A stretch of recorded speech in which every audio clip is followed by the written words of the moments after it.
Hey. Have you sipped? I have. I haven't. Cheers. Cheers. Hey, boys! Oh. Here we are. It's National Burrito Day. There he is. So, boys, hey, I'm trying to dial it all in. Give me just a couple seconds. Okay. This reminds me of like my one-man band days, running around trying to get a crappy interview ready. Hold on. Looks nice. Okay. I'll be honest with you. I don't know if I'm in focus or not. That doesn't matter. You know, if you're out of focus the whole time, it's kind of a subconscious decision on your part. Yeah. It tells a story of you. It's hard to stay focused. Okay. I think I'm ready. I'm going to go hit record, and then I'm going to slate in, and we'll be ready to go. Okay. I'm at 18.1, by the way, Sam. Perfect. He's filming on a Red Scarlet because it's the only camera he has. Okay. Actually, hold on. I need to format the card. Shit. Cinetherapy Podcast with Sam and Mitch, her dad. Welcome to the Cinetherapy Podcast, where we talk about small to mid-market filmmaking. I'm Mitch Williams, hosting with Sam McGhee. Together we make up Inland Film Co. in the Pacific Northwest. Today our guest is executive producer Wilson Lemieux from Amarillo, Texas. We talk about jumping off the cliff and starting a film company in small town Texas, capitalizing on relationships, the bumps and bruises of running your own business, positivity on set, and so much more. Enjoy. We have the man, the myth, the legend, Wilson Lemieux. And I pronounced that right, am I correct? Yeah, you did. You got it. From Amarillo, Texas, Tejas. No, not that. That one was bad. That was bad. Amarillo. I know. Amarillo. So, Wilson, thank you for joining us. You informed me it was National Burrito Day today. So I didn't get a burrito. I got tacos. But, you know. If Daniela were here, she'd say the difference, but I'm just going to say it's all the same. Yeah, I was in a tortilla. So everything tastes better in a tortilla. We've talked about this before. Yeah. So, Wilson, what are you up to today? So we wrapped. We shot 3 commercials last week. I've got them all edited down, picture locked, and getting them sent off to Sound and Color today. So I'm getting everything kind of fine tuned on that end, and by this time next week, they'll be completely done. And so the hard part of getting them produced and shot and now edited is over, and now you just kind of sit back and relax going into the weekend. What about y'all? What are y'all doing? I had one thing on my agenda today, and that was make sure I was rolling on all fronts for this podcast. We cleaned out our office a little bit. Mitch did earlier this week. I did today. And then we talked about pitching some stories. Yeah, we got some like treatments and proposals in the works, and then we're just taking care of our typical client base, which is it's fun, but it's it's that kind of work that you're doing kind of the same thing over and over again. So trying to stretch the creative muscles in some of this other work that we're pitching right now. But before we get going too much further, Wilson, can you tell us who you are, what you do, where you're from, and maybe even why you have found a home in Amarillo doing what you do? Yeah, for sure, man. So my name is Wilson Lemieux. I live in Amarillo, Texas, and if you understand what Texas looks like in terms of the shape of the state, I live smack dab in the middle of what's called the Panhandle, so that rectangle at the top. That's where I live, in a town called Amarillo, and really I'm here because I got married to my wife after I'd spent the last 4 years prior in college, and we had a little boy, and I'd gotten offered a job. And when you're married, your goal is to just provide. I'd always wanted to be in kind of the advertising production arena. I'd gone to school for both of those things, but so it didn't get hired anywhere. Didn't get an internship at any major agency that I wanted to work at. And so I took a job at a bank equipment company and met some really, really amazing people there. And one of my best friends that helped me get the job, he's still one of my best friends. And we had another baby on the way. And to me, I kind of looked at what I was doing, and not that Smith Hamilton or that organization wasn't like a good company or a good place to work, but I wanted something different for myself. And if I couldn't get hired at any agency or work at any production company, then I was just going to create the job that I wanted. And eventually left. It'll be 6 years this July. Left and had a Canon 6D, a 24-70 macro lens, a Manfrotto tripod, and a really pretty awful light kit, and was like, let's go do it. Let's go do Talking Heads. And if I have to borrow somebody's camera to do a 2-camera interview, then by God, we'll do it. And just kind of started from there. And always like have been able to grow and have a good enough portfolio to be on your podcast, I guess. You know what I mean? Like, to a place where people think that your work is good and build community around yourself and your brand and your clients. And I'm here because it's working, you know? Like, when I started out, I don't know if I would have had the success I have or have done the work that I'm doing had I started in Dallas or Denver or New York or LA or Charlotte or anywhere. I've had a lot of people ask me, not a lot of people, but people have asked, like, why are you doing your work in Amarillo when your work's good enough to be done somewhere else, right?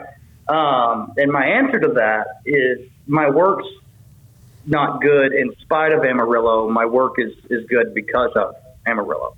And it's allowed me to be whatever I am here and make things work the way that they work for me here, I think, easier than it would be for them to work anywhere else. You know what I mean? And so to answer that question of why I'm here and doing that, it's just because it's worked. And we have a great life here. We have a house in a nice neighborhood, you know, freaking 6 feet of fence on each side, baby. You know what I mean? Privacy fence. Got a trampoline and 4 kids and a dog named Bowden and like bunch of Toyotas. Bunch of freaking 3 Toyotas and a Lexus. You know what I'm saying?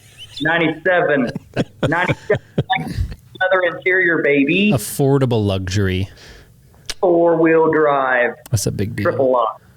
Climb a damn mountain out there in the Pacific Northwest with this car. You know what I'm saying? So anyway, it's worked for us. And so, like, I get to do work that I feel like is super, super unique because it's in where no one would expect it to succeed. And have made some friends that, in my opinion, I think will win Academy Awards one day in film, right? And I get to just be associated with amazingly talented filmmakers right here, right now.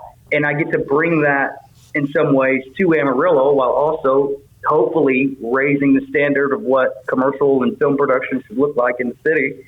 And it's just been cool, man. Just like, I'm just this like cowboy in the Wild West to the rest of the film community, I guess. But it's fun, man. And so that's why I'm here, is I kind of get to play by my own rules, get to do a lot of really cool work here that's unique to the place. And it's, to be real frank, it's just cheaper to live here than it is to live in Dallas or somewhere else. You know what I mean? Yeah. You can make it so hard here. Oh, we feel that for sure. I think we first met in a group or a room on Clubhouse talking about, you know, small to mid-market filmmaking or commercial filmmaking.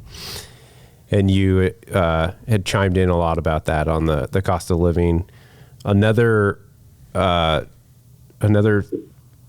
topic, I guess, so to speak, that you brought up was how you've branded yourself and, you know, in your name, and how that like has carried weight moving forward. Would you be willing to share a little bit about that? Yeah, and you might have to bring me up to speed. Just with Lemieux Company versus I'm Wilson Lemieux. The videographer, right? Yeah. Okay, so yeah, man, like I'm gonna get vulnerable with you guys. Okay, I'm here for it. And felt, whether it was true or not, I felt as a kid that like where I grew up, my last name didn't necessarily mean much. And, you know, when you're a kid, you see other people like have or have not or get to do or don't do. And when you're young, you don't necessarily you don't know, but sometimes you attribute it to essentially have or have not, right? And so like my last name, I didn't feel like got me very far in life. And I knew that if I wanted kids or when I wanted kids, I wanted Lemieux to mean something, right? Because I don't think it necessarily meant as much on the come up for me. And so I wanted Lemieux to be a name. Have you guys seen Peaky Blinders? I have not. I love that show. But I know what it is. When Thomas Shelby starts Shelby Company. Yeah. Yeah, or Shelby Family or Brothers or whatever, I was like, hell, I'm going to do it. Like, I'll do that. Lemieux's going to mean something. And if I fail, then we haven't lost anything. But if I succeed, Lemieux actually has meant something for my kids and for me, and get to make my dad proud. I don't know if y'all can see. You can on here, but you can on there. I've got 3 posters or 3 flags framed that say, be good, work hard, don't fuck people. And like my dad is like the guy that said all that. And like I kind of live by that. But to bring it back to what you're actually asking, Mitch, I knew that I didn't want to just be branded as the video guy or the director or like the cinematographer or whatever. When I first started, I mean, I knew that there were people that were directors and people that were cinematographers, but I thought that was so far like out of the realm of anything. And I thought, okay, if I throw company after my last name, then like it's not just Wilson the video guy. And that's proven to be true, right? So like over the last 6 or so years, I think I've been able to weasel my way into conversations to be able to get work that maybe was ahead of my quote unquote time, just because there was a LTD or an LLC after my company name, and it said company instead of Wilson Lemieux. And we tied all of these different things into creating a brand that wasn't just me, the person, but Wilson and his buddies, the company. And over time, it's proven to be super successful. And I don't want it to sound when I'm saying all this like I'm lying or I've created a farce. I mean, at any given time, there's anybody from 4 to 24 different people working on a Lemieux Company project at once, right? And so it's not like it's a farce, but people attribute value to weight, whether that's visual or auditory or perceptive, right? And so, like, when you're tying Lemieux or company to the end of whatever, Inland Film Co., right, instead of Sam and Mitch. Yeah. You know what I mean?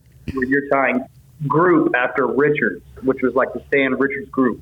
Or you're doing Lerma, right, which is like, that's a bad example. Cut that out. Probably cut a lot of this out. But like you have it'll be about a 10-minute episode once we cut everything out. Right. Yeah. You got like Leo or whatever, like these agencies that were driven by the last name of the people that founded them.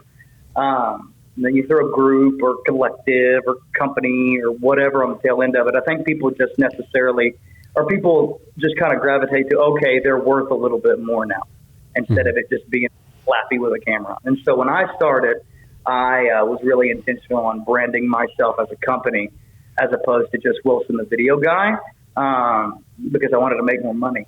And it worked. Hey. And then what do you see your role, what's your role in the film world? Not just the owner of Lemieux Company, but what do you call yourself? Are you an executive producer? I'm an executive producer, a director, those two things. EP being the first one. Yeah, I think. Sales guy, janitor, admin. Well, I mean that comes with if you're gonna put company behind your name, suddenly you have to be the janitor and the admin and You got to do it. But I think long term, like creative producer and executive producer, I think are the two, like long term, years and years down the road, I want to be known for, or those two things. Yeah. I am super grateful for you sharing that and being vulnerable, sharing the kind of the backstory of, you know, why it was important to use your last name.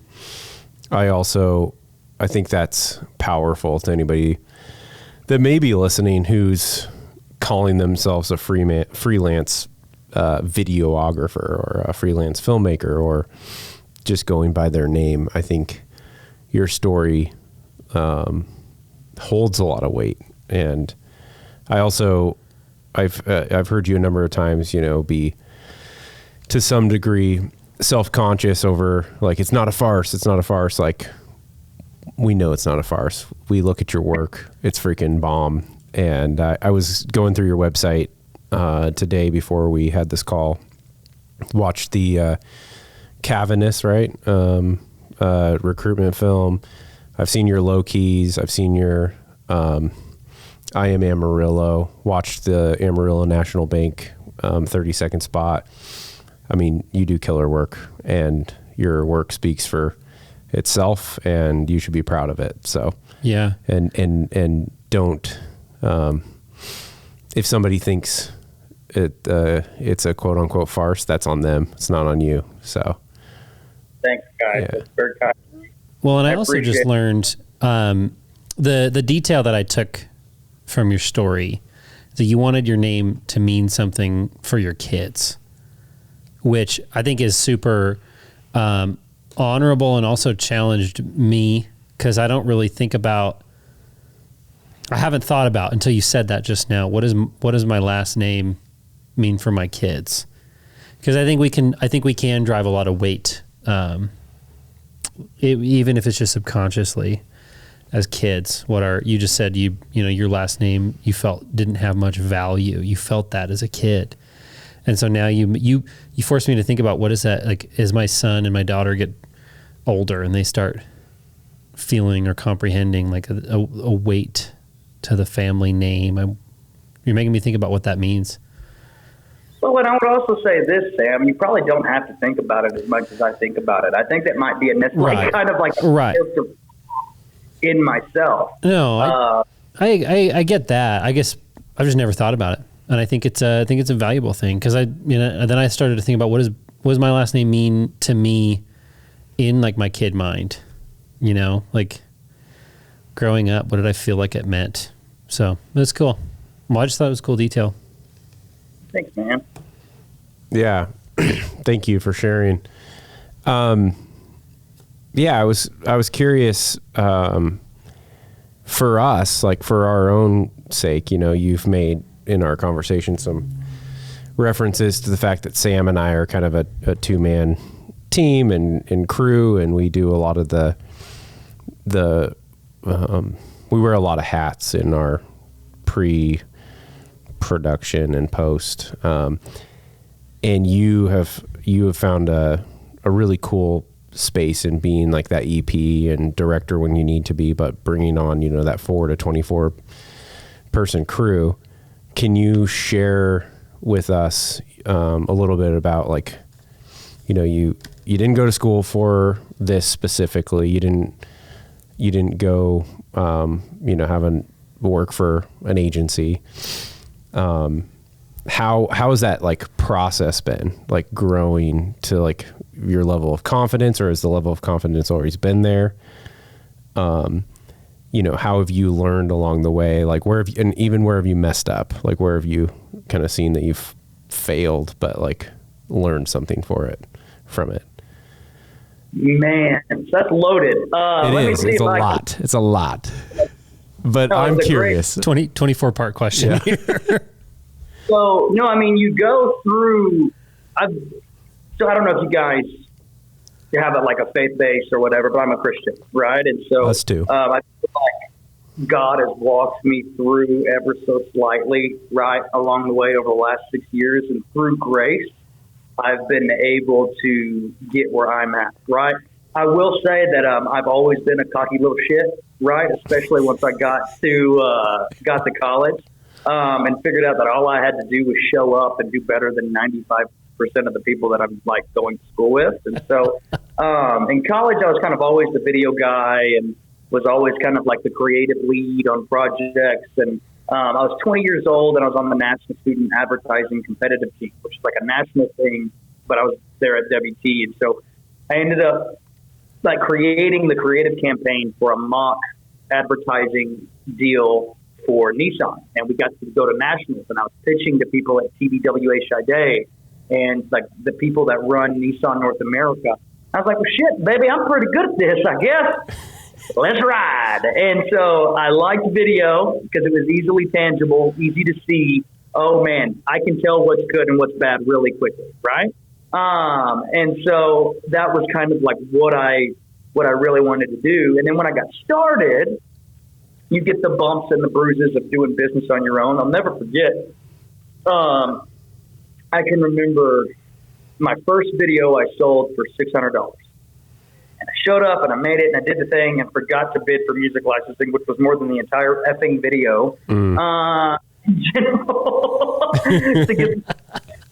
And had to go back to the client and say, hey, actually, I need to charge you for the music now. And it's like, your bill's now double what it was. And then coming up through times, I can remember now that first Christmas that we'd done it. Like I was in business for myself. So July, August, September, October. So for 3 months and I like was able to land like a $21,000 project. It was like 7 videos. And it took like months to do, but I was able to get like half of it up front, right, from the client. So I went and paid off some debt. I went and bought like a 98 4Runner to like drive around. It was the first Toyota I got, gentlemen. And then I we paid off some debt, got stuff ready to go. And then I found out that kind of everything slows real down real fast come Thanksgiving, right? So like everybody, like nobody needed any production. Payment stuff slowed down. I figured out what a net 90 was. And so that Christmas, we paid our house note and we paid our car note. And then we paid for Madden to get an Xbox. And we didn't get each other any Christmas presents and like couldn't afford to fix the heater and like ran out of money real quick. And I'm still today, 5-6 years later, scarred from that. But so you just learn all those things and you make it, obviously, right? Like, so we made it, we did good. And then over time you learn from your mistakes. I can tell you, like, I can remember after we did Boring as Hell, I had an opportunity to do another project, that like the budget was somewhat high at the time to me, but our organization was god awful, right? We were running all over the place. Like the client had production companies work with him before. And they pulled me aside and said, hey, listen, this is a shit show, and I don't know if I'm going to hire you again after this. And, like, I'm devastated, right?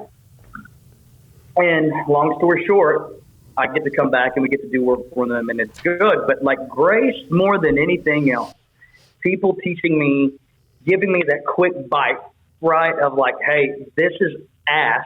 Don't do this again. And then being able to internalize that, learn from it, has got us where we're going. Now, I've been cocky or like confident the entire way, and just kind of like punch it in the mouth and learn as I go. I mean, I could tell you story after story of me just jumping in face first into a pile of doo-doo, thinking I was doing something the wrong way, and I didn't. You know what I mean? And so, like, there's that kind of lack of fear to jump into the unknown. On top of like the grace I think that I get from, either clients or God or whatever, has really helped to set us up where we're at. It's just like, I'm not going to baby step into I'm not going to wade or tiptoe into what I want to do for the rest of my life. I'm going to jump in kind of head first, and whatever scars or scrapes you get as a result of that, I'd rather get them now than have to like maybe miss them. Right. I sound so incoherent. I'm sorry, guys. Let me start over this. you are so coherent, and we're tracking along. It's tracking good. right along, man. So the quote there, I think, is I'd rather get my ass kicked up front and then be able to reap the benefits down the road than tiptoe around an ass whooping and not get the big prize later. Does that make sense? Yeah, that does make sense. And that to me is kind of how I've lived my entire career. And there have been some awful stress-inducing gray hair, panic attack, anxiety attack-inducing moments. But on top of that, man, or on the other hand, like there's been the rewards you get on the back end of that are so much better than the 2 or 3 days or sometimes a week that you're sitting in the middle of a stress pit. It's all worth it to me. And so that's kind of how we've got where we're at, is just, jumping in head first and dealing with the consequences as they come. Awesome, man. Awesome. The like catchphrases that do you have a bank of ready to go Amarillo style catchphrases, or are you just like whipping these out off the cuff? Like what? Take my ass whipping up front? Yeah. Yeah, that's just how I can't help it. Like, it's just how I talk. No, it always makes sense. And I think you've injected a few things into my conversation with Mitch during the week that he can tell, oh, that one came from Wilson. You just heard him say that.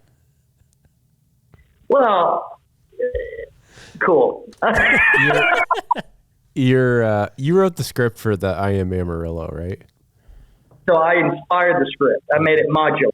All right. So I called my copywriter. His name's Seth Wick, and he's a local poet. Works at Boys Ranch as a school teacher. But he's like a badass poet. But I told him, I said, okay, the creative here, I need these phrases to be modular so that if the client wants to take something out or add something in, boom, it's right there. So, birds of prey take the air. When the sun rose, America's waves of grain filled my cathedrals of bounty, right? Like these things, it's like little chunks that could stand on their own. And all of that was for reason, but like, I didn't know how to put the words together the right way. Seth did, but I'd kind of given him that sandbox to play. That, pardon me while I let the bull loose in the ballet. That was that you? No, that was Seth. So I wanted him to say wording. Okay, first of all, let me show y'all this. I love it. Pardon me while I let the bull loose in your ballet. Okay, so my buddy Sean bought this for me, gave it to me today. It's an original 1940s pennant. And check this out here. I'll show them. Like make sure change your depth to make sure it's in focus in at least one of the shots. I can see the scarlet there. Look at that. In the reflection. Let her buck, baby, let her buck. Oh, it's just so cool. But no, yeah, that is rad.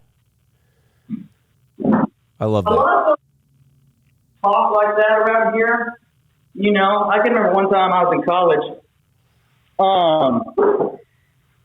and I was single, believe it or not, like I was most days. And there was this good-looking girl that walked by the coffee shop, and I'd said something, and I think I'd asked her for a number or something. And she's like, not doing it. And this old cowboy walked by and saw it happen, and I was like, well, damn. And he goes, keep shooting bullets, cowboy. You'll hit one eventually. And that's kind of like how folks talk around here. But I was always struck, like, by old men with sage, like, wisdom and good advice.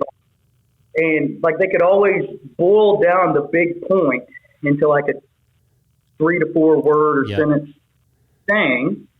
So it's like easy to remember. Yeah. And so our job as communicators is to keep something as engaging, like succinct and like well worded as possible. Yep. And so if you practice that in everything that you try to do, like keep that brevity, keep that to the point, but make it interesting to read, it helps to tell good stories along the way as well. Yeah. Like our job is something as impactful and short as possible, especially in the advertising arena.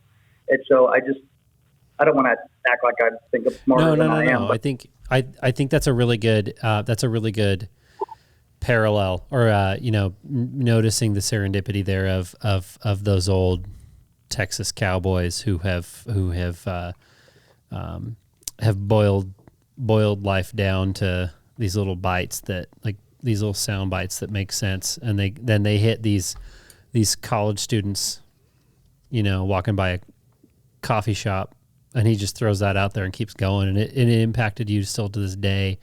Mitch and I had a youth pastor growing up that came from the world of trucking, and he's back in the world of trucking. But he always had these he calls them proverbs of old codgers that he would throw out. And I still I want to write a movie about him, and it stems my interest in writing a movie about this trucker pastor stems from those kinds of proverbs from old codgers. Yeah.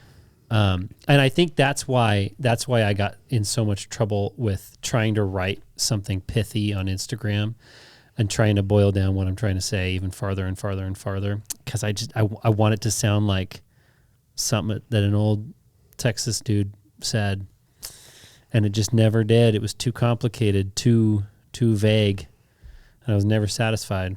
I got to live more life, I think. Haven't spent enough time in Amarillo. Apparently. You need to get more ass whoopings, Sam. That's what it is.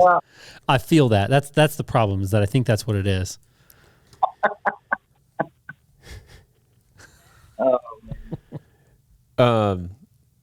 Yeah, I mean, I'll let Sam chime in with a question or two here in a second, because I've been asking all the questions. I will say, what do you,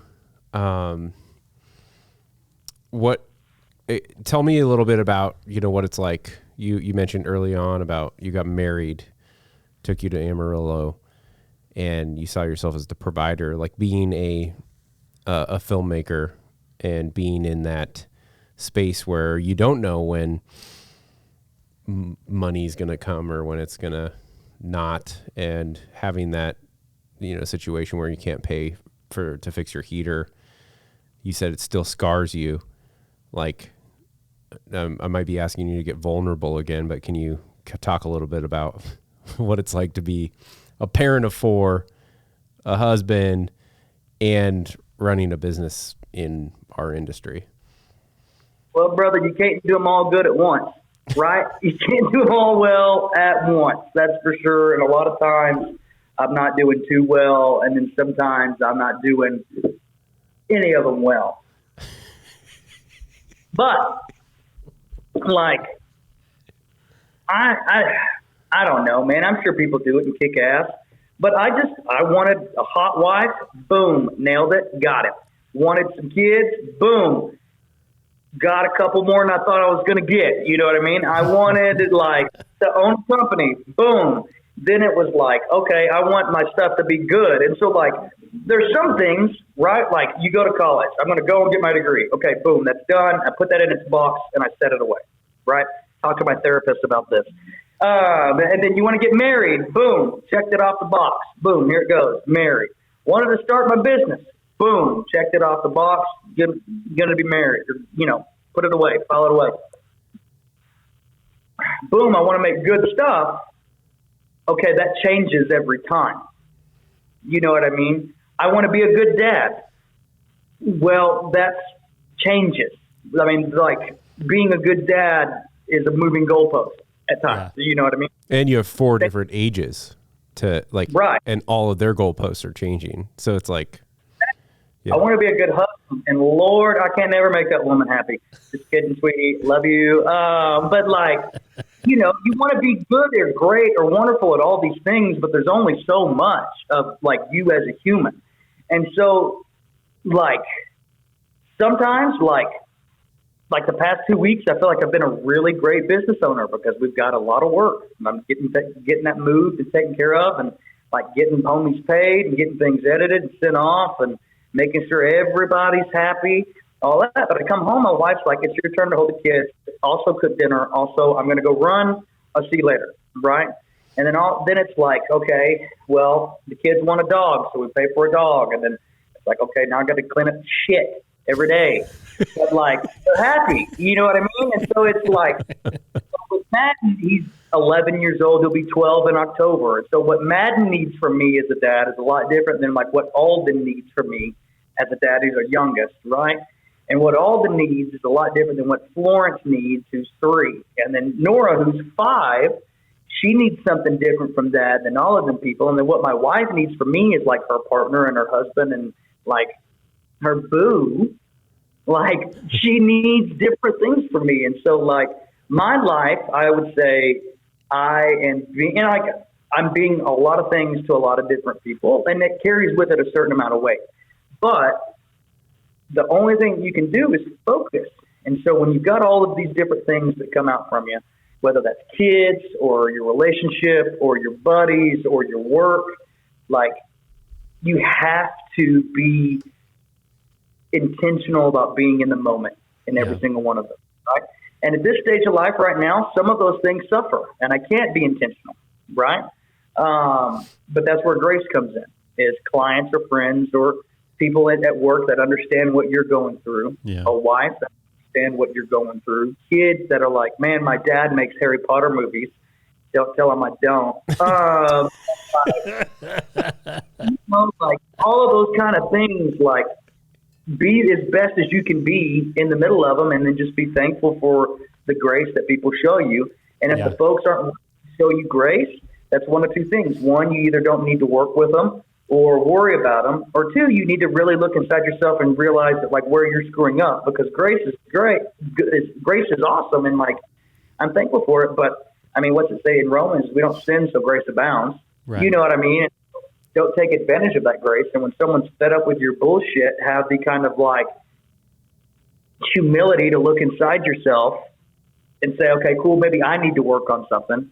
Okay, maybe we didn't need to stay up till 2:00 last night watching Godzilla versus King Kong. You know, Godzilla's out there hurting people and we don't know why. You know what I mean? Or maybe I don't need to take on 6 projects, or maybe I need to hire somebody to take on 1 or 2 different things, so I'm not staying up just to make the extra $1,200. You know what I mean, on a project. Like, pay somebody to handle a part of it for you so you can go home. Don't do this podcast with Sam and Mitch. I know, man. Of course. You know what I mean? Thing in there for you. You know what I mean? I'm kidding. No, that's a good point. That's a really good point. I think the immediately my takeaway from that is something very similar that I'm working on in my life, which is giving myself permission to be present right here. Because I think, you know, I don't have 4 kids. I only have 2. I have 2 dogs, though. I mean, that might change the game. I don't know. 2 dogs might be the same as 2 more kids, right? No, but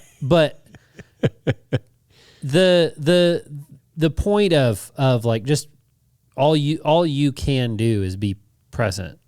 That's all you can do. That's the best you can do, and then if somebody calls you out on something, take it in and evaluate it and honestly inside yourself. And I think that's honest, and I think that's powerful, especially in this industry where, you know, you can, like, one thing that you've encouraged Mitch and I to do in our newfound relationship over Clubhouse is encouraging us to push more of our own workload onto other people, like find the good creatives close to us that could actually take on some of this stuff. Because A, those other creatives will do it better than we can, and B, it'll make our lives easier. We can actually go home and be present. I know Mitch and I both talked a lot about that, being present in our own homes, especially with our boys lately. But no, I think that's you've challenged me on two things now already, and I talk to you almost every day. So, well, and I want to make it abundantly clear for whoever's listening to this that I don't have it figured out. And I'm sitting here talking about balance and being intentional and being present, not because I've got it lit, right? Got it figured out, but because I'm trying to work on that every day. Right. You know what I mean? Yeah.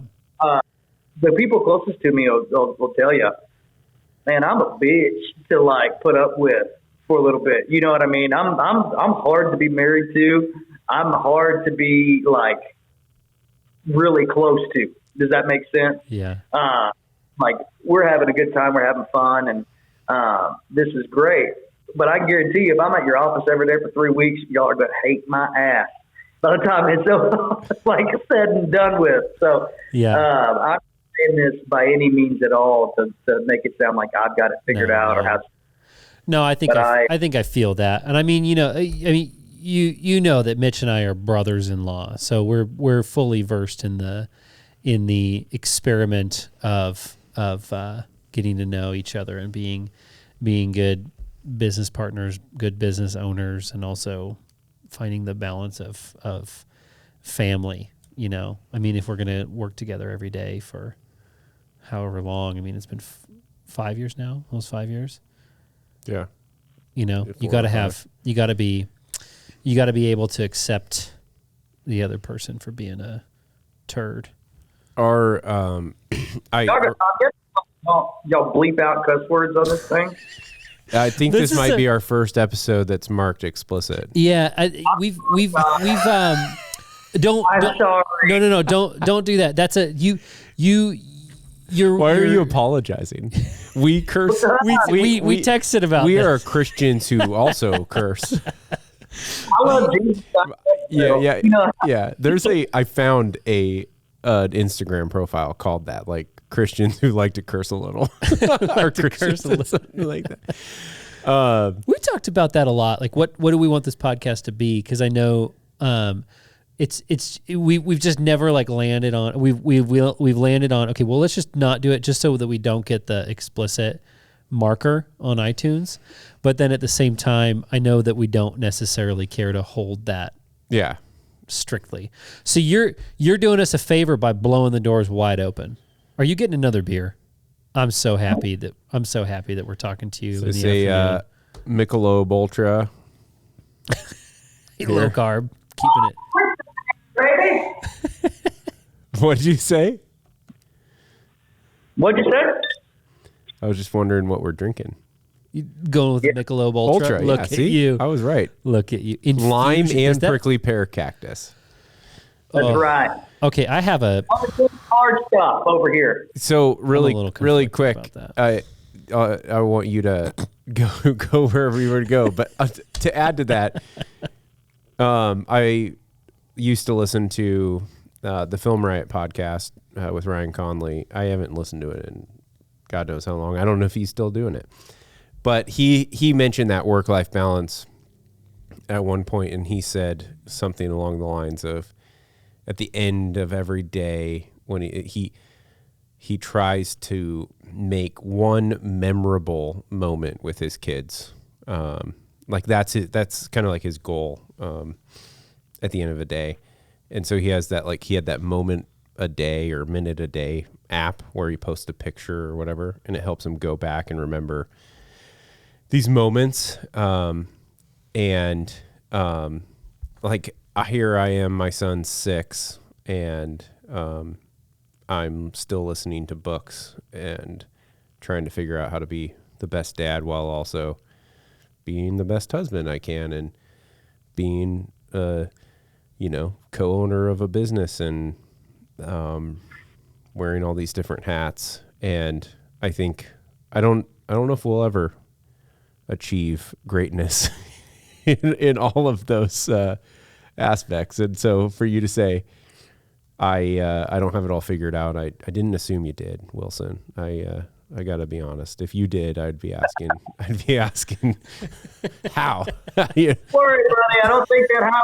I love that. Sorry, you could go. Yeah. You could finish your. I wasn't finishing anything. I was gonna make fun of lime flavored beers, but I don't know if we really want to make Wilson feel bad. We're drinking lime flavored tequila right now. Well, it's not lime flavored. You made a margarita. Yeah, I used real limes. I mean, it's a big deal. Proud of you for that. Yeah, dude. I love that for you. Yeah, I love that for you. I love that for you. I can't. My neighbor, I was making a margarita the other night, and I texted my neighbor. I was like, hey, do you have any limes? No, I have lime juice. I was like, never mind. No. And he's like, well, what are you making? And I was like, margaritas. He's like, well, lime juice will work. I'm like, yeah, no. But I had to take him up on the offer because, you know, I'd already asked. And then I went home and I made it, and it was just not the same. It's not the same. A byproduct of hanging out with Mitch every day, all day, is that when he wants a cocktail, when he wants something to drink, you know you're going to get one too, and you know he's going to make it right. I mean, he's going to go deep into the history of that cocktail, and he's going to serve you up. I mean, Mitch did not, does not moonlight as a bartender, but if he did, I mean... Oh, people would like my drinks, but I'd serve like 5 at night because it takes me that long. It really does. I'm not even kidding you. And you make I'd be a terrible You make a huge bartender because of how long it takes me. Yep, coming up in 30. But I mean, it is spot on. It is prime. Oh, that's great. Oh man, we had my son's 5th birthday, and we've just got family. We've just got grandparents and cousins and aunts and uncles. We had a margarita bar, and we didn't really think that it was going to do that well. I mean, a margarita bar is what? You got your Curacao, you got your tequila, and you got your limes. And then there's a shaker just there, you know? And I figured I'll be making margaritas for anybody who says they want one. But at some point, Mitch is going to take over because he knows that he wants to be involved in the margarita process. And sure enough, he did. But while I was in charge of the margarita station, it stayed pretty clean. I mean, it was picture perfect. You could do a flat lay of my margarita station. And then after a while, Mitch was in charge, and there's just ice everywhere. I mean, the bag of ice is just sort of sitting right there. What is this? The Zoom picture is just phenomenal. Man, you need to line up that beard a little bit. That's his profile. That's a picture for the Cinetherapy. That's the picture right there. We were going to ask you to take a picture, but that was perfect. Well, I've got 25% left on this drive. You got how much? 25% left on that drive. We don't need to go that long. We're good. This has almost been an hour. I'm feeling like I think that we need more content. We really do. Know what I mean? More content. I think we need to just blow through these questions, make sure that we nail them. By the way, we don't have questions. I'm just writing things down that you say so that I can figure out what the intro outro is going to be. I mean, I don't have questions. The goal, I do want to say this, though. The goal of this podcast, the unspoken goal for us internally, is to make deeper friendships in the world of filmmaking. I think if you go back through these episodes, Cameron Hotchkiss, a buddy of ours in town who does outdoor films, he was on the podcast. It was his first time in our office, really. I mean, it wasn't the first time. It was the first time we sat down and talked to him one-on-one. And I can't go back and listen to that episode because it's so weird. We don't know each other, but we're best friends now. We talk all the time. It was his first time getting to know each other on camera. Same with our episode with Jordan Howland. Did we do a project for Kevin Graham? Yeah. By the time he came in, No, I mean, I had known the composer and DP in our town, Kevin Graham, but he came in for the podcast episode, and then we were closer after that. So this is conversations between filmmakers with drinks.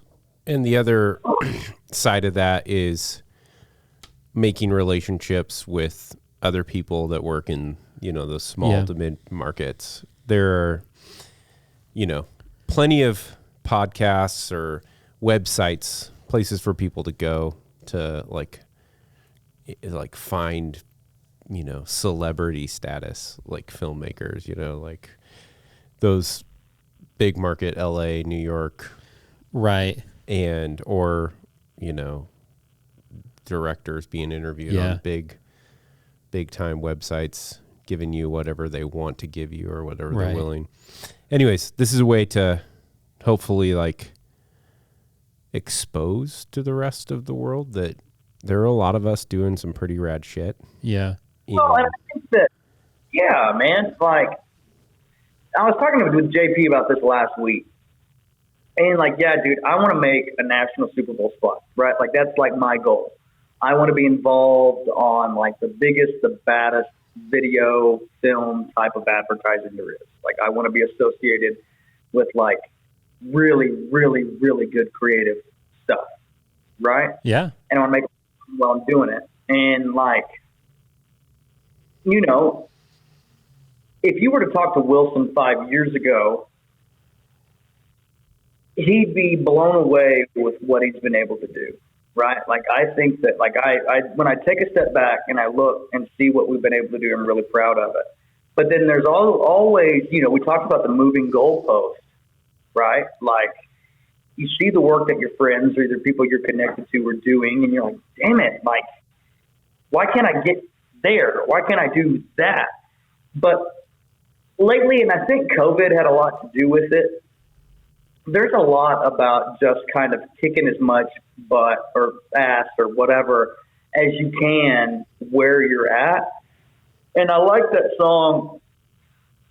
Sorry, I had to get it out of there. I like Slate, read back up. I really like that song.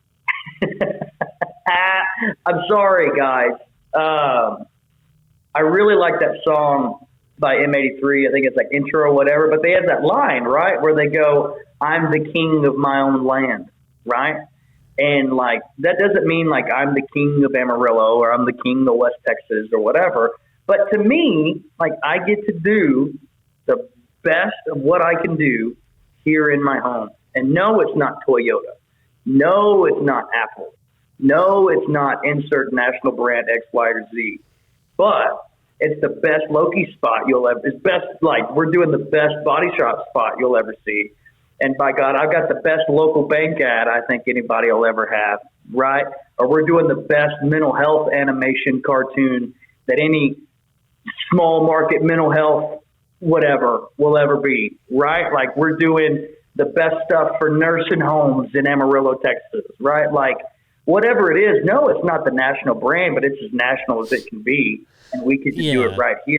Well, and I mean, you're not even like, I don't think for you, I don't think for us, we consider, obviously you mentioned local, even the word local,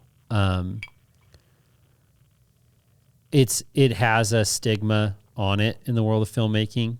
And I think that one interesting experiment that I'd like to play inside my own mind is just, is it the best local ad or is it the best thing I can make, period? And it doesn't matter if it was local or national, because there are some national ads that are just horse. Yeah, garbage. You're right. Oh, no, a lot of stuff.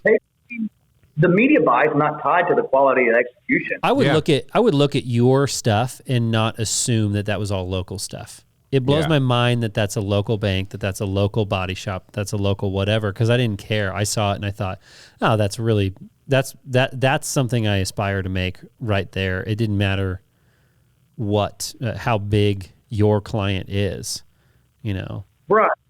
Well, and that's what I mean. And like, I'm not trying to make what I'm saying about me per se, but more about us. Right. Yeah, I feel that.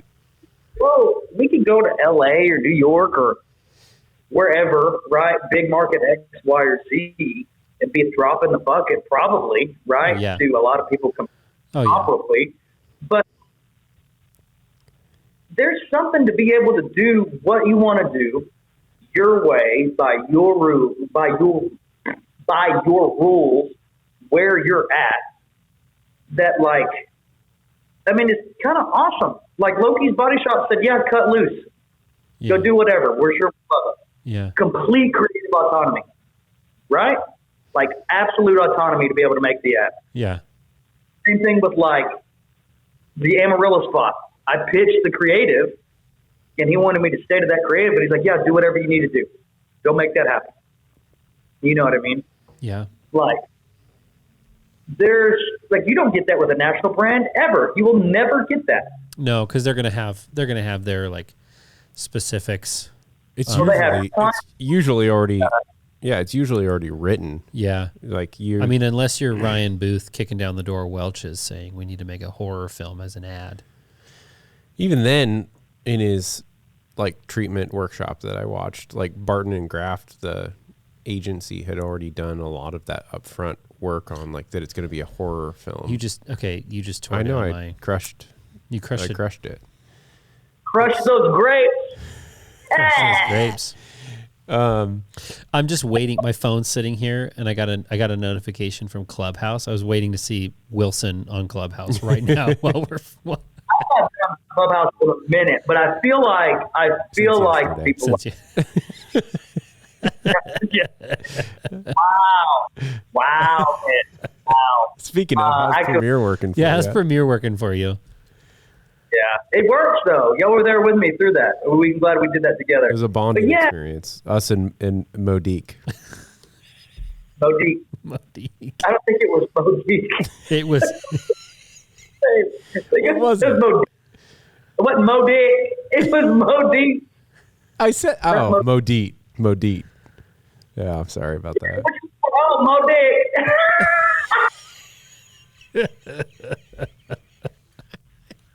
Sorry. Don't put that on there. Don't put that on the podcast. No.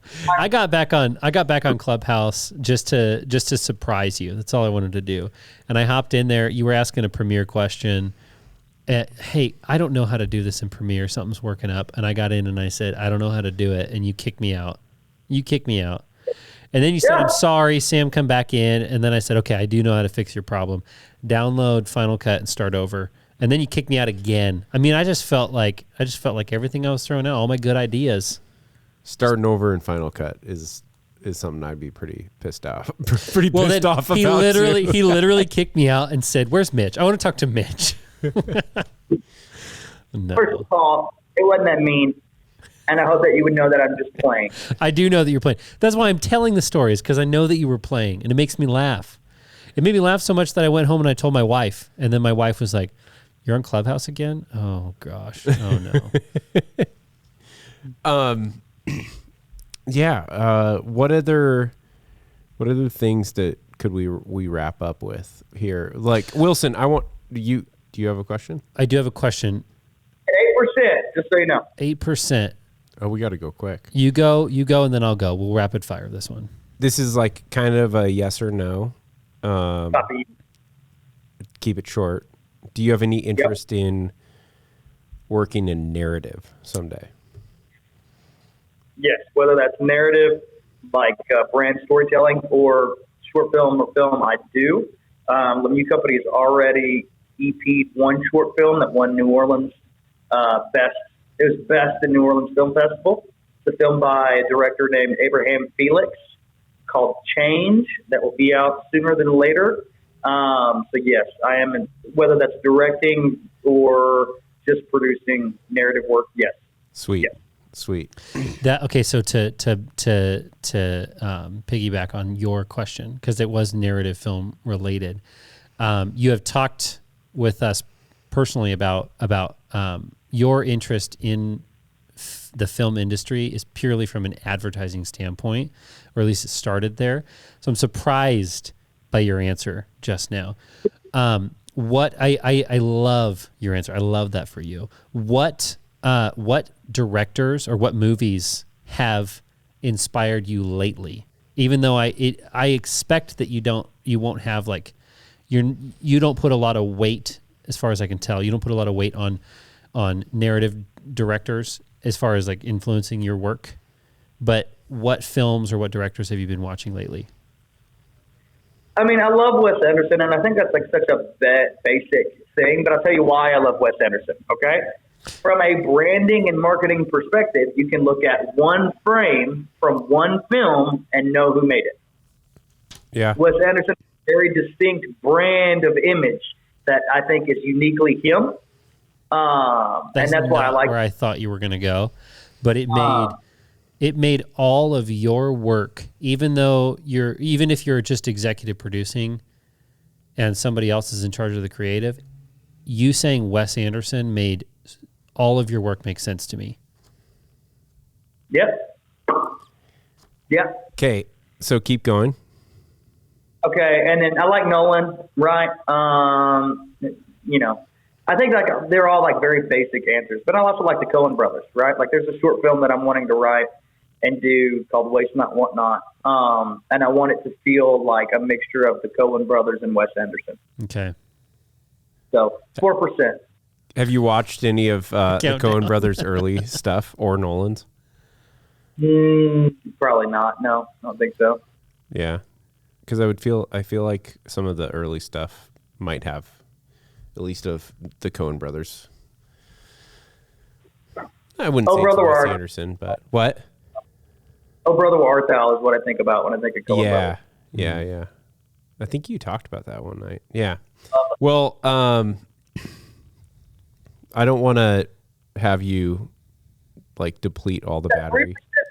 Let's ride this train. Let's get all we can get out of it. But is this on your red? Yeah. Will you lose media though if it dies? No, I don't have 3% battery, just 3% card. Oh, card. Yeah. Okay. Well, you want to ride it to the end? Well, I've got another card. I mean, I'm making this a little bit more dramatic than it has to be. Got a card in there. Well, we can keep going. No pressure. Let's keep riding. We're an hour in. Let's keep going, baby. Yeah, narrative work. Have you written any screenplays, scripts? No. So it's funny. Like JP, I wish JP was here, and Matthew Ross too would both laugh. I don't know crap, dude. I don't know the first thing about how to write a script for film. I know how to tell a story, right? Especially if it's like 30 seconds or less, or a minute, right? But like when it comes to like the beginning phases of how to write a screenplay, I have no idea. So no, I haven't. Actually, today there's a really talented copywriter in the advertising arena named Ike Peterson that I've met on Twitter. Yeah. We were in a clubhouse room with him. Ike for just a little, and I think that he's going to help me write a short that I want to do called Waste Not, Want Not. That I think will be really good. Sweet. Yeah, I saw his tweet today, I think, saying he wants to write some scripts with some people. So it's cool. Well, it's a great networking opportunity too. You know what I mean? Yeah. You do something a potential client loves, you do it with them. They realize you got chops. There's a bond there. Enough they need a sweet video guy. And he's in Arkansas, right? In Arkansas, right? Yeah. Like Arkansas. They might holler at you now. Yeah. You know what I mean? Yeah. How about building relationships? 1,000 points of light. You know what I mean? I love it. I love that for you. Love that for us. I love that for us. No, I wrote that down. It's all about relationships for Wilson. No, I think that's definitely something I value about experiencing you from afar is the weight that you put on relationships in your life. I think that's really a trait that I admire and I want to be more aware of in my own life.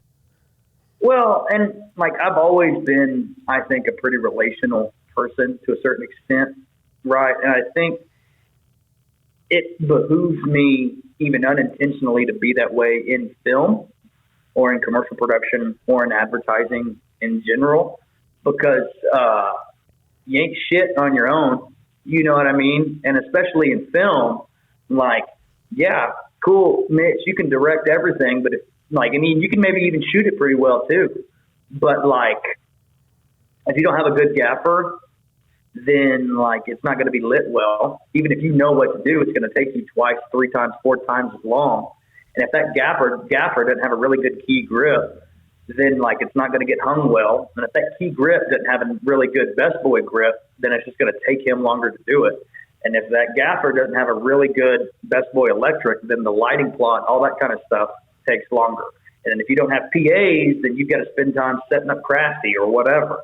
Like filmmaking is such a team sport at the highest level and in the higher levels of being able to get stuff done that you need so many different people. And if you don't invest in relationships and invest in your crew and invest in those people that are helping make it happen, then the work's just not as good.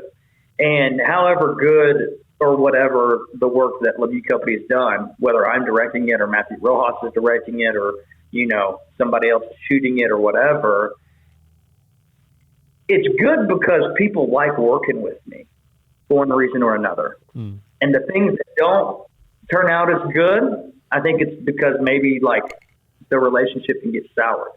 But one thing that I hope translates in the work that we do or the work that I'm involved in is that everybody was in lockstep the whole way through. Because you can tell when a movie's shitty, you can tell. And there's a lot of different variables that go into it. And it's not just because the DP was bad or whatever. A lot of times you see those films or commercials or whatever that's not good is because, one, somebody tried to do it all on their own. That's at like the very base level, one-man band type stuff, right?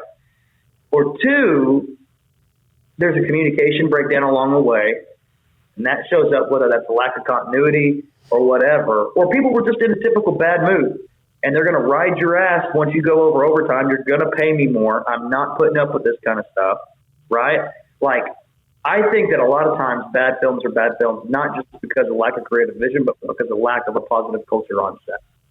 And that to me is super important because you need everybody to mesh together in a way, which means that as the executive producer or director, your job is not only to serve the client, but to serve the crew. And if you're not focusing on building those relationships and holding those relationships, at the end of the day, whether it's feel good or not, the product suffers. And long term, that means that like your bank account suffers. For sure. And so for me, it's all good intention for sure, but make no mistake, it's a survival tactic. People will help you make good stuff because they like who you are. Absolutely. So from your early days to where you are now, have you grown to convincing like past clients on the need for all the respective roles, that you listed, or are you approaching clients like from a new, like fresh, perspective and saying, hey, we need all of these roles? And does that make sense? Yeah. So it happened originally organically, right? So in the case, I think Amarillo National Bank is probably the easiest one to point to because I did stuff for them as one-man band. And then I did stuff for them as a crew, and out of the necessity to make something really good, because they'd given me a bigger budget and then asked me to do something that would eventually make it onto the Super Bowl arena. I felt that external pressure to like really nail it, and so I didn't tell them, "Hey, I need X amount of dollars because I want to hire 6 other people." I just said, "Hey, I need this amount of money," and to be honest, it's funny because like the money that I thought I needed ran out really, really quick. I didn't ask for enough, honestly. But like what I'm trying to say there is they didn't ask me how many people are you going to hire once we give you this amount of money. I just said, I need this amount of money to make it good. And so when I have conversations with clients now, one of the first questions is, okay, cool. What are we looking to spend here? And I'm not trying to get rich off of you. What I'm trying to figure out is like, okay, do we want a beat up 4Runner, right? Yeah. Or a good, like a used 4Runner that'll get you from point A to point B? Or are we looking for like, a Maserati that'll get you there in style and get you there really fast and be really cool and get a lot of attention and carry a certain aspect of visual weight and value to your potential customer, right? And I can discern really quickly. And then they'll say, well, what's the difference? And then you break that down. It's like, okay, cool. Not only will we be able to make this efficiently, it'll look better because we can free our minds to be able to think of creative concept X, Y, or Z, or we'll have time to get that lit while we're making sure this shot does this. We also get to run it through a color correction process, a sound design process. We get to work on a custom score now because we have the budget for it. All of those kind of things fall into it. But luckily now, I'm not having to like explain all of that as much because I think that customers know. But in the beginning, yeah, the clients that I'd started off with, like literally a GH4, a Manfrotto tripod, and like a really bad light kit. Like I was able to just grow with them as their needs grew. I was their go-to guy, and through stuff like Facebook or Instagram, was able to see what everybody else was doing, and then at the same time learn. Say, oh, okay, I can implement that into what I'm trying to do, and then bringing in both higher profile filmmakers as well as more talented filmmakers because they were higher profile, or they were higher profile because they were more talented, was able to learn along the way. So like whether that's Matthew Rojas or Jared Hogan or Kristen Schultz or JP Summers or John Carrington or Christian Stracco to do sound or all those kind of things, I was able to get paid and then pay them to kind of go through a crash course to learn what I was going to be able to do or what I was doing later on in the future. And I've just learned, like I said, jumping in head first, trial by fire, to make sure I understood how the process worked. Yeah, that makes sense. Yeah, I like it. Wilson, you're the man. You're the freaking man, Mitch. I'll never forget. You won't tell the story. I'll tell the people the story. So Mitch and I became friends, and Sam, through Clubhouse.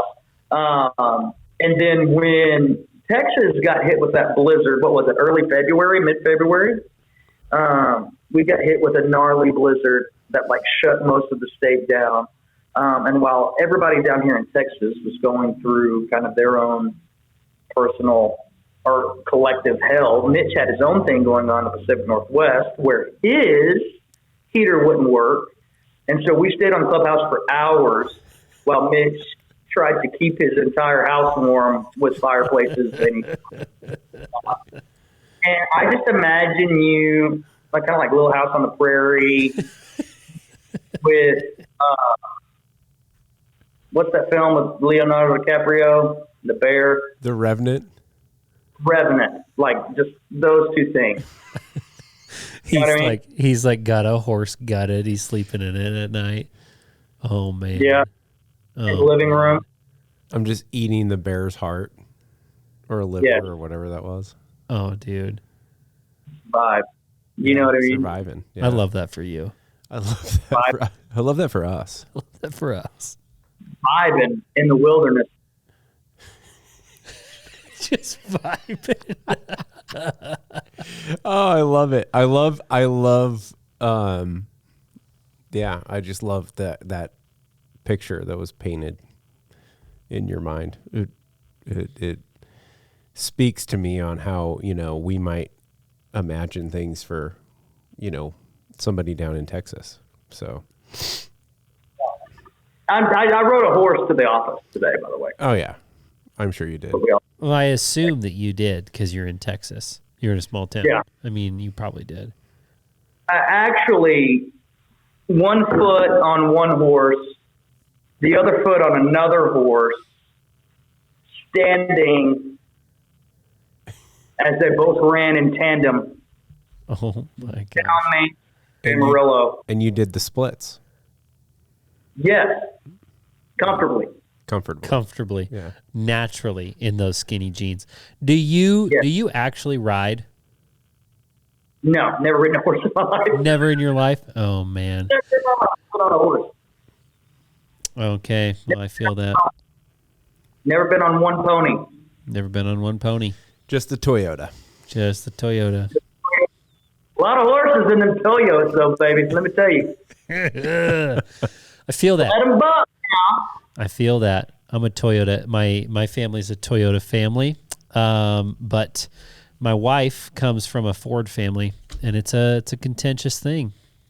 It's a contentious thing. That's okay. I mean, your Toyota will just outlast that Ford by 250,000 miles. No, it's true. Our cars have been in the shop significantly less than the Fords, but when has my car been in the shop?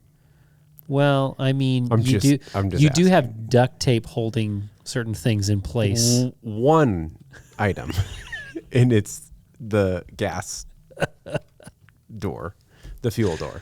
Oh, I think my lighting is going to be pretty good, to be honest with y'all. It looks pretty good. I'm excited. I'm fearful of his gaffer, his grip, his PA. Yeah, your key. Where's your grip crafty? really? That's what man, there you it lit is. that. I see it. You lit it. Oh look, man, you were making me nervous. I've got some natural bounce because it's a white brick wall, so I just negative fill there. What is that negative I mean? fill? Is that just is that a bag for a light? It's the case that the light mat came in. Didn't have time. You really? I love that for you. I love that. Love that for us. Honestly, it's production. This episode's called "I Love That for You." I love that for us. I learned this from Kyle on Clubhouse too. Okay, wide wrapping key, right? Negative fill on the other side.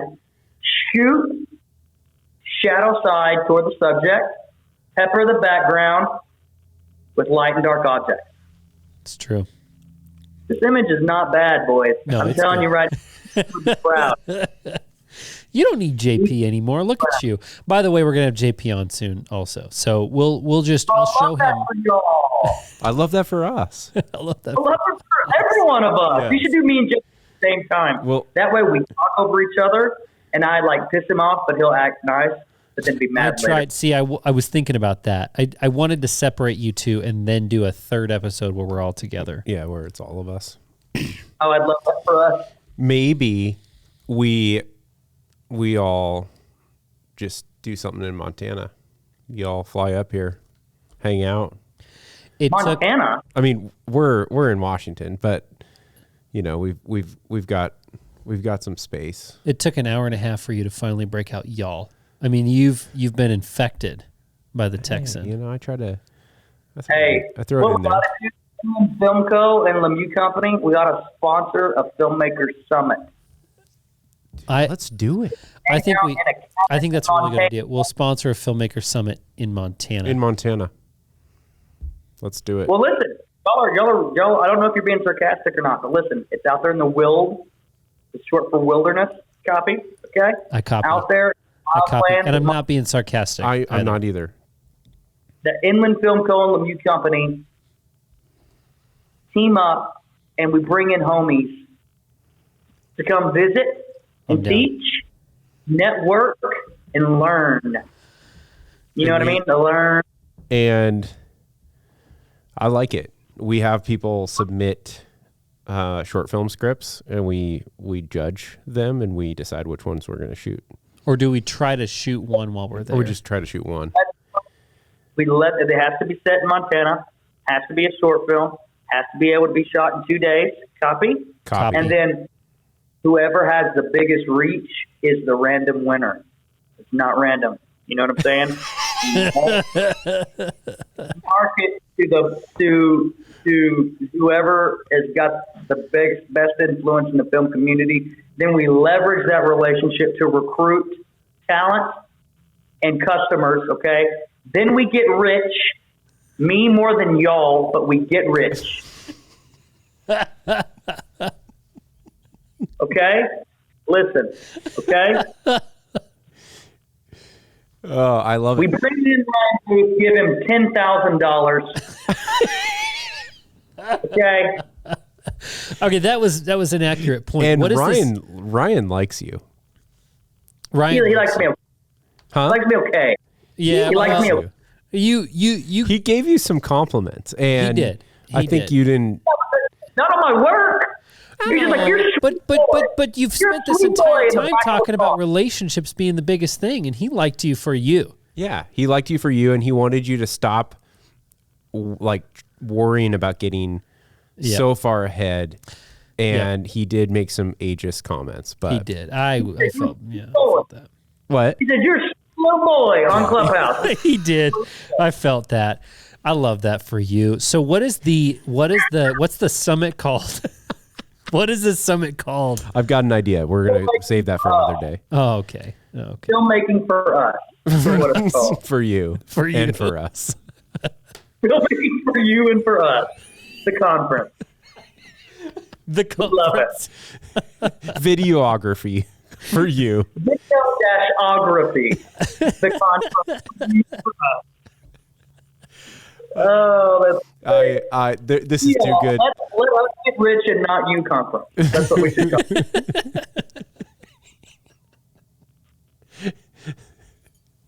Hold on, Chase. We got Chase. I want you to stand by. Go back and stand by.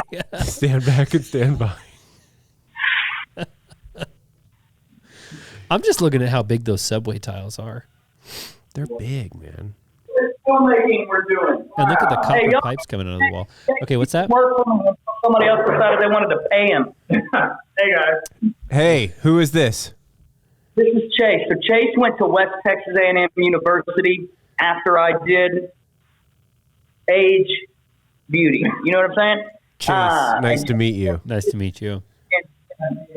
In the cinema, pure unadulterated cinema we make here, right? And so I leveraged that to get free work for a short period of time. And then I paid him to edit. And then he just finished a project where he got paid to edit. And now I got to pay him. So you're coming to pick up a check. Yeah, and drop off a card reader so I can send you all these.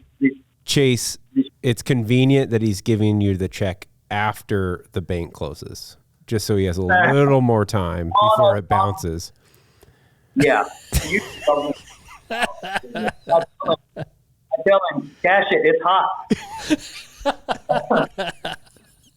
You better take it back before it burns your hand, Big Daddy. Hey, boys. I love y'all. I love you. Right. Fun, usable stuff.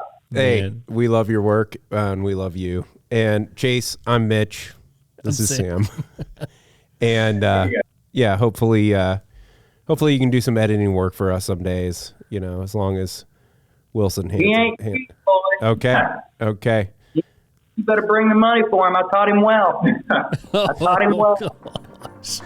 Okay, well, Right. that's a wrap. Thank you. wrap. Appreciate it, Wilson. We'll see you later. Later.